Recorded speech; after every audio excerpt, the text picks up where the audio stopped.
अगर तुम पढ़े लिखे हो, शिक्षित हो और तुम सवाल नहीं कर सकते, भाई तुम सवाल, यहां इतने सारे लोग बैठे, अगर तुम कोई क्वेश्चन पूछते हो और लोग हंसते हैं, क्या फर्क पड़ता है? लोग सिर्फ मुर्दों पे नहीं हंसते। तुम अगर जिंदा हो, तुम जिंदा हो तो लोग तुम पर हंसेंगे। तो एजुकेशन कम से कम इतनी तो क्षमता दे कि मैं पूछूंगा हाथ उठा के। कितने लोग आते हैं कोचिंग करने, वो कोचिंग से वापस चले आते हैं, वो अपने डाउट्स पूछते ही नहीं क्लास में, टीचर से मिलने ही नहीं जाते।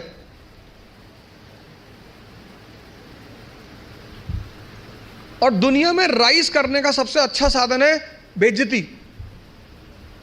जो तुम मोटिवेशन ढूंढते हो ना, वो इसीलिए ढूंढते हो क्योंकि तुम्हारी बेइज्जती नहीं होती। जिसकी बेइज्जती होने लगेगी ना, उसके अंदर आग लग जाएगी कि तुमको दिखाएंगे। अब तुम उसी चीज से डरते हो। भाई तुम क्लास में टीचर पढ़ा रहा है, तुमने कोई सवाल किया, टीचर ने डांट के बैठा दिया, बदतमीज कहेंगे, बच्चों जैसे सवाल करो, भगा देंगे क्लास। पूरी क्लास हंसने लगी। कितनी आग लगी अंदर कि मास्टर आईएएस बनेंगे, बंद कराएंगे तुमको, कुछ भी हो जाए। तभी तो पढ़ोगे, आग है ही नहीं अंदर। ऊपर से मोबाइल, यूट्यूब, फेसबुक, ट्विटर, समाज का वो तबका जिसके हाथ में मीन्स ऑफ प्रोडक्शन होता है, वो समाज में रूलिंग क्लास भी होता है। तो मजदूर तबका क्या हुआ? ना उसके पास इकोनॉमिक पावर है, ना उसके पास पॉलिटिकल पावर है।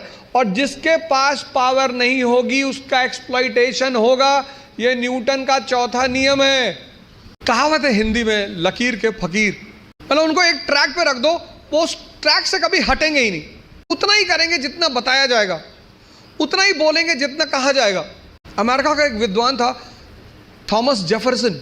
उसने कहा किसी भी संविधान को सिर्फ 19 साल चलना चाहिए, क्योंकि 19 साल बाद बहुत सी चीजें बदल चुकी होंगी। तो जब चीजें बदल जाएंगी तो फिर संविधान लिखा जाएगा बदली हुई परिस्थिति के हिसाब से।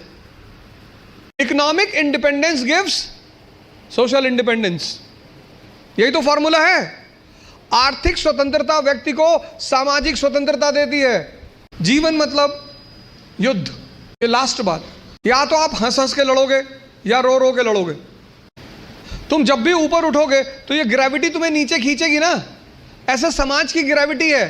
हम जब आईएएस की तैयारी करने गए तो हमारे गांव में हर आदमी, मतलब एक साहब तो हंसना शुरू किया उन्होंने, और हंसते हंसते गिर गए वो। उन्होंने हमसे पूछा दिल्ली क्यों जा रहे हो? अब मेरा दिमाग खराब था, मैंने कह दिया मैं आईएएस की तैयारी। बोले आईएएस?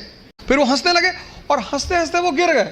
और उस हंसी का इतना रोल रहा मेरे जीवन में, मतलब उस हंसी ने मुझे एकदम मजबूत कर दिया था कि अब आईएएस ही बनना है।